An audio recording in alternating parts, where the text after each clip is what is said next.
তো আজকে একদম সিম্পলভাবে সিলভার কাপ মাছের ঝোল রান্না করেছি, আমি সেটাই তোমাদের সঙ্গে শেয়ার করলাম। চলো রেসিপিটা শুরু করা যাক। তো প্রথমে মাছগুলো ভালো করে ধুয়ে লবণ মাখিয়ে নিয়েছি, দেখতে পাচ্ছ।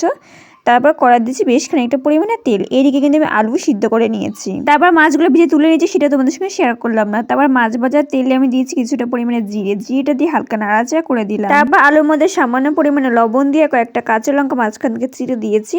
তারপর সেটা ভালো করে কিন্তু ভেজে নেবো। আলুগুলো কিন্তু আগে থেকে সিদ্ধ না করে নিলেও হবে, কিন্তু ভাবলাম আলুগুলো একটু সিদ্ধ করে নিলে রান্নাটা তাড়াতাড়ি হয়ে যাবে, তার জন্য কিন্তু আমি আলুগুলো আগে থেকে সিদ্ধ করে নিয়েছি। তবে আলুগুলো বেশ কিছুক্ষণ 5 মিনিট মতন ভেজে নেব। তো আমি একটুখানি ভাজার পরে এর মধ্যে দিলাম কিছুটা পরিমাণে জিরে গুঁড়ো। তোমরা এখানে বাটাও ব্যবহার করতে পারো, তবে আমি কিন্তু কোনো বাটা মশলার মধ্যে দেবো না, একদম সিম্পলভাবে রান্না করবো, তার মধ্যে গুঁড়োই ব্যবহার করলাম। আর আমি কিন্তু তেলের পরিমাণটা খুবই কিন্তু এখানে অল্প দিয়েছি, তোমরা সেটা প্রথমে হয়তো দেখতে পেয়েছো।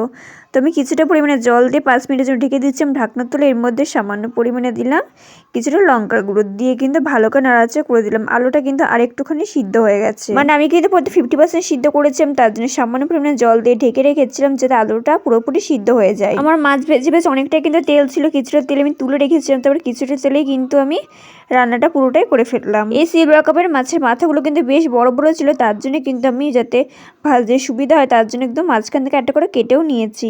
তো আমি বেশ আলুগুলো কিছুক্ষণ ধরে ভেজে নিয়েছি। এরপর এর মধ্যে পরিমাণ মতো জল, এখানে গরম জল ব্যবহার করলে কিন্তু ভালো হয়। আমি এখানে বেশ অনেকটা পরিমাণে জল দিয়েছি, কারণ এটা একটু ঝোল ঝোল রাখবো, কারণ এর মধ্যে কিন্তু আমি কোনো মশলা দেবো না।